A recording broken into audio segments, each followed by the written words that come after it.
Oh, honey, just when we thought we'd heard every single Meghan Markle story under the sun, from palace drama to podcast feuds, this one crashes in like thunder and changes everything.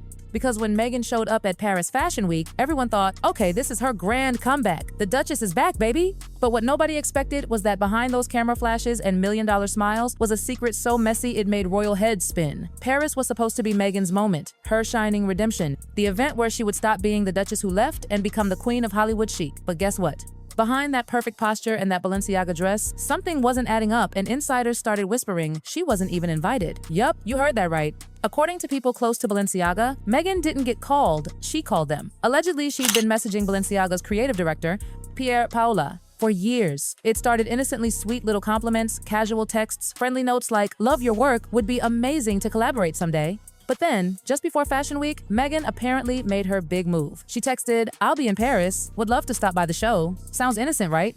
Oh, but that stop by turned into her strutting down the red carpet like she was the star of the show. Balenciaga's event team was reportedly scrambling behind the scenes, trying to make space for her at the last minute. Photographers were suddenly tipped off, and next thing you know, boom, Meghan Markle, the self-made Duchess herself, was in Paris front and center, all by her own arrangement. No official invite. No contract, no payment from the brand, just Meghan, cameras blazing, confidence sky high, and a plan. And if that feels familiar, that's because it is. Now, walking in uninvited is bold. Flying halfway across the world to do it. That's expensive. So naturally, everyone wondered who paid for all that. At first, Meghan's PR team painted a picture. The trip was privately funded, classy, independent, she paid her own way, like the strong, empowered woman she is.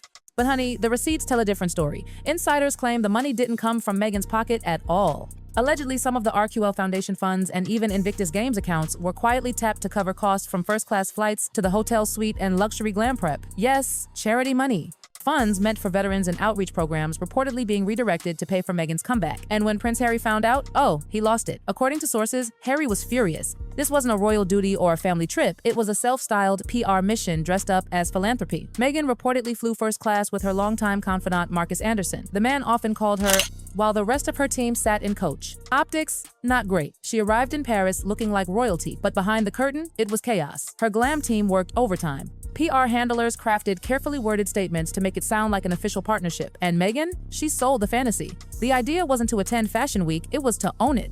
To reclaim her image, to say, I'm still relevant, I'm still powerful. But there was just one tiny problem. It wasn't true. The photos exploded online. Meghan Markle stuns at Balenciaga.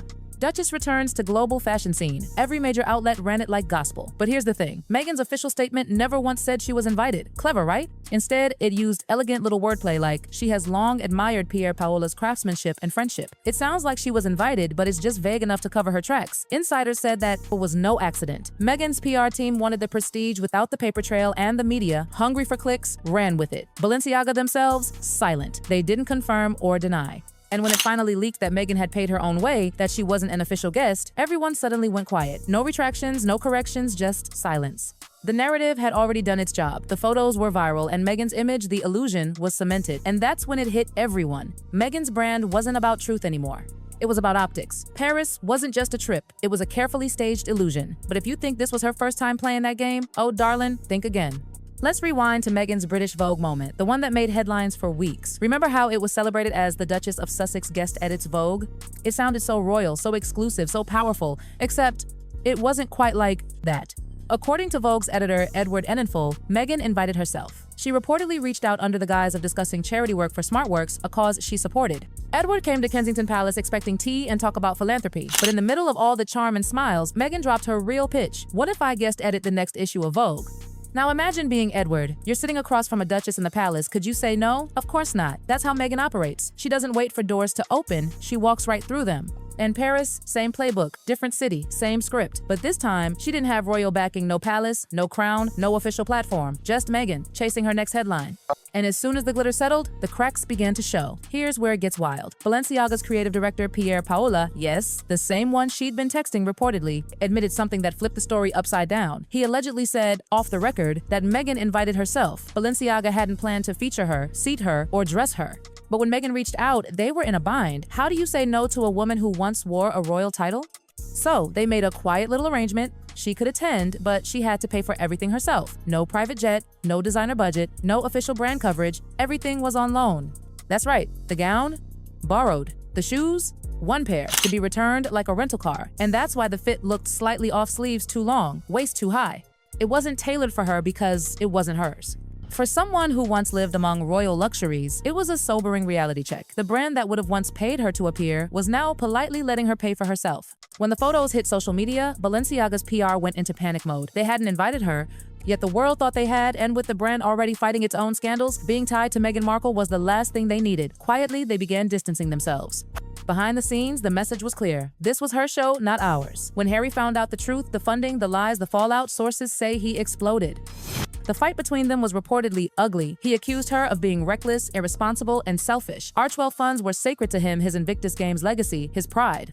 To hear that money tied to those causes might have been used for a personal PR stunt, it was a betrayal. While Meghan was borrowing Balenciaga security for one glittering night, Harry was back home fighting for his own in court, trying to regain official royal security for visits to the UK. The irony stung. On the outside, they looked glamorous, powerful, unstoppable. Behind closed doors, they were unraveling one argument, one invoice, one photo at a time. That Paris trip wasn't just a headline, it became a symbol of everything going wrong between them. Money, image, and control. Meghan wasn't just chasing fame, she was spending it.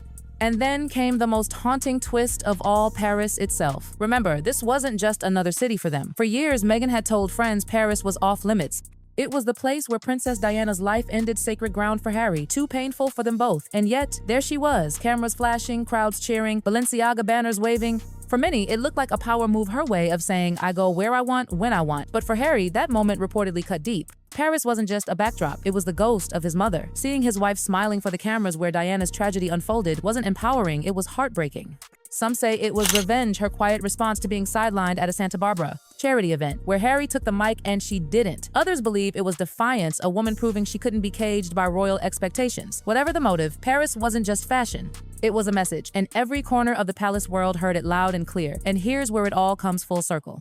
There's an old image burned into royal history, Princess Diana walking into a leprosy ward, removing her gloves, and holding the hands of patients everyone else feared to touch.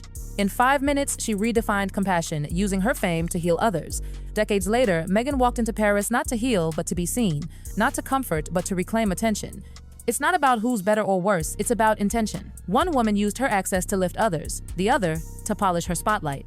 And that's what makes this story sting, because Paris, the city that took Diana, became the stage where her son's wife tried to resurrect her. Own relevance. Yet, here's the thing, Meghan's story isn't over. She's still out there, rebranding, reshaping, reaching for that next headline.